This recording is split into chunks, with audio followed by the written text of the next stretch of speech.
안녕하세요. 깐깐한 황태쌤입니다. 오늘 스케치할 소재는 한양대 에리카 캠퍼스 문제은행에 나와 있는 무선 이어폰을 한번 그려보도록 하겠습니다. 제가 가지고 있는 에어팟을 한번 그려보는 걸로 하겠습니다.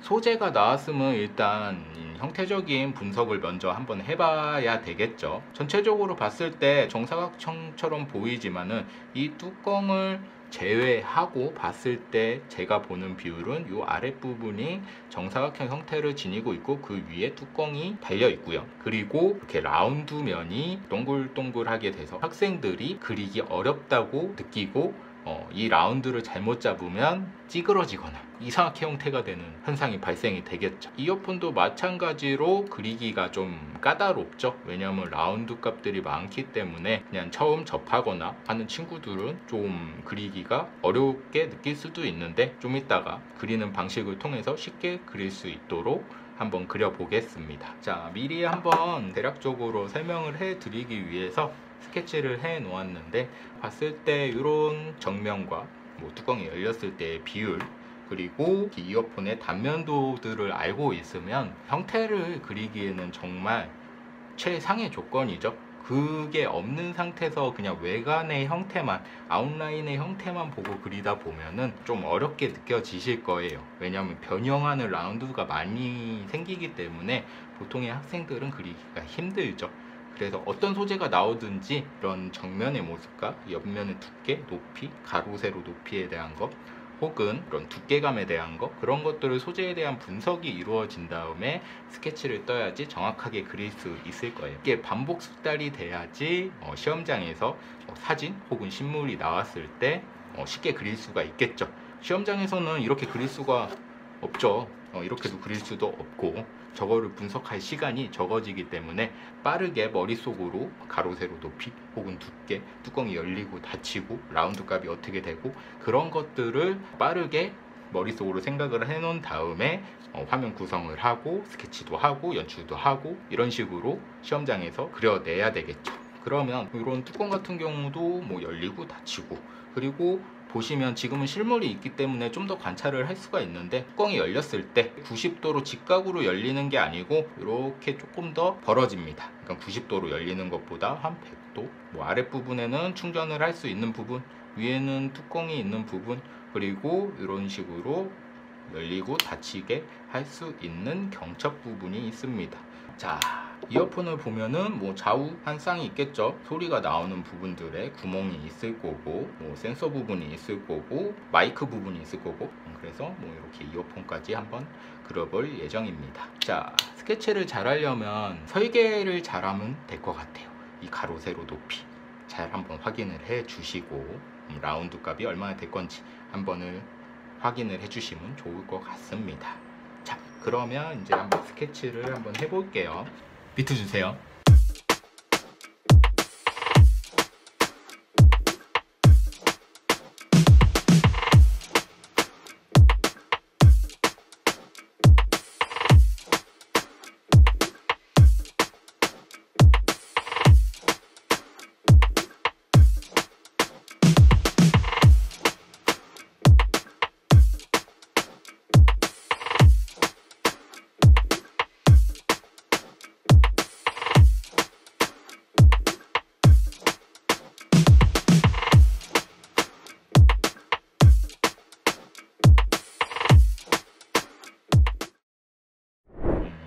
이어폰 같은 경우는 라운드가 되게 많아서 되게 그리기 까다롭다고 생각은 할 수 있지만 제가 좀 전에도 강조했던 그 중심선들을 잘 찾아내면은 쉽게 그릴 수가 있습니다.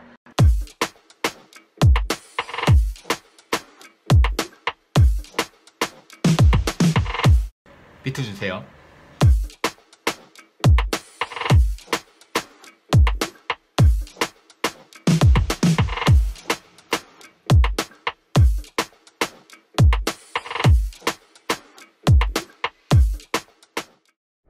오늘 그렸던 소재는 한양대 에리카 문제은행에 있는 단어 중에 무선 이어폰을 한번 그려봤고요. 그 중에서도 우리가 가장 많이 쓰는 에어팟을 한번 그려봤습니다. 실질적으로 형태는 단순하지만은 이렇게 라운드가 크게 들어가면서 보통의 학생들이 많이 틀리는 부분에 대해서 좀 오늘 말씀을 드린 것 같고요. 이렇게 일정치 않는 라운드 값들을 중심선을 통해 가지고 쉽게 그릴 수 있는 방법, 이어폰 뿐만이 아니라 다른 소재에서도 응용이 됐으면 좋을 것 같네요. 그리고 정확하게 형태에 대한 비례감을 찾아내는 그런 것도 많이 연습이 되셨으면 좋을 것 같고요. 다양한 뷰를 그려보면서 주제를 연출을 하고 화면 구성을 하고 이렇게 했을 때 좀 더 재밌는 뷰들을 찾아내 갖고 본인의 그림이 좀 더 돋보이게 보일 수 있게끔 해주시면 좋을 것 같습니다. 자, 오늘의 스케치는 여기까지였고요. 다음에 또 만나요. 안녕. 한양대 에리카 캠퍼스는 크게 변동사항이 있는데 수시에서 재능 우수자 전형이 신설이 됐습니다. 기존에는 수상실적 전형으로 실기대회에서 수상을 했을 때 지원을 할 수 있는 전형이었는데 올해부터는 재능 우수자 전형이 생기면서 조금 내용이 변동이 됐어요. 1단계에는 학생부 교과로 1차로 컷을 칩니다. 20배수입니다. 학생부 교과는 국어, 영어, 사회가 들어가고요. 이렇게 해서 성적으로 일단은 1단계를 컷을 하게 되겠죠. 그 다음에 1단계가 통과가 된다면 2단계에서 실기 100%로 선발을 합니다. 그러면 20배순이 20대 1의 경쟁률을 가지고 있겠죠. 수시로 치면은 높은 경쟁률은 아닌 것 같아요. 그래서 충분히 연습만 많이 된다면 합격을 할 수 있을 것 같고요. 자, 정시도 약간의 변동사항이 있습니다. 한양대 에리카 같은 경우는 가군에 있죠.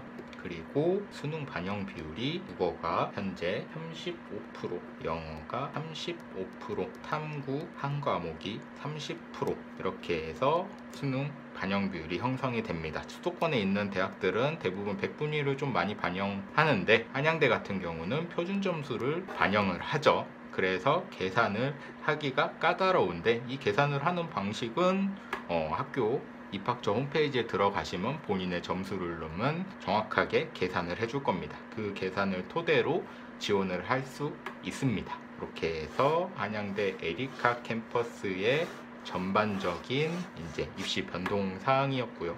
가장 큰 거는 수시에서 실기 전형이 신설되었다는 거. 수시를 노리는 친구들은 내신도 어느 정도 되고 한번 도전해 볼 만한 케이스가 되겠죠. 그래서 이렇게 큰 변동 사항이 있습니다.